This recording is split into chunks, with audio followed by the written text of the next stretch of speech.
the car to the finish. Andy talks us through a qualifying lap of Le Mans. Okay, now onto the start-finish straight. All I have to do here is go up through into 5th gear.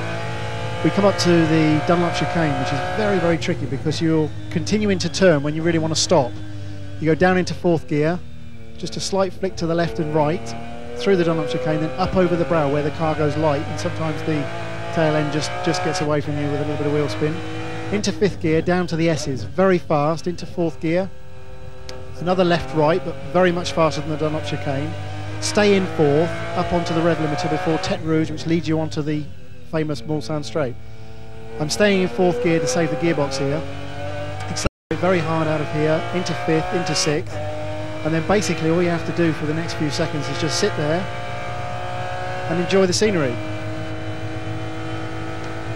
All you can really see coming down the straight of the corner are just the signboards, the meters to go before you arrive at the corner. And what I'm looking for is the 200 meter board. I want to brake just before the 200 meter board, and then you can go down to either 4th or 3rd, 3rd on this occasion, to go through the first chicane. There's some traffic in front, so I want to get a good exit and pass them on the way out, if they wait for me. Accelerate hard up to 3rd, 4th, 5th, past the 2 cars, up into 6th gear, and we've got another period of time where we're just waiting, looking for the signboards to the 2nd chicane. This one you could brake about 10 metres later as you're arriving slightly slower than you were into the first chicane. This time it's definitely 3rd gear. Gently with the gearbox, pull the car in. Not too difficult to corner, except accelerating out, the rear end of the car wants to get away from you, so you have to make sure it doesn't wheel spin too much. Up into 4th, up into 5th, then up into 6th gear, and then over the famous brow before the Mulsanne corner, which used to be taken at 250 miles an hour. Now it's probably about 180. Immediately you come over the brow, you come down into the Mulsanne corner, which is right down into 2nd or 3rd gear, depending on how you're running. Very slow corner. Watch the wheel spin coming out. Up into 3rd, 4th,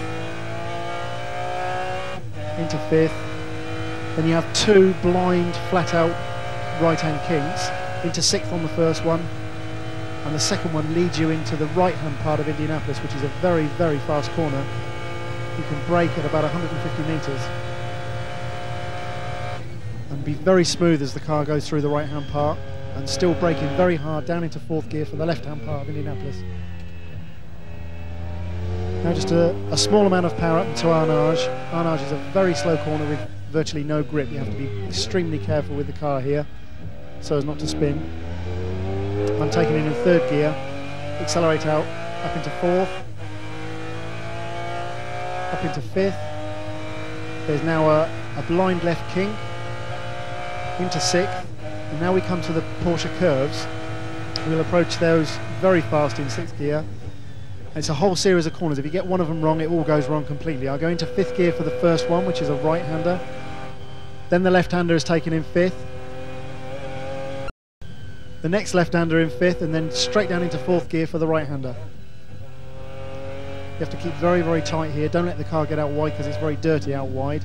And then the last left-hander is a very nasty off-camber corner, which catches a lot of people out. And up into 5th gear, through a little right-left. We stay in 5th now, all the way up to the 4th chicane, which is taken in 3rd gear.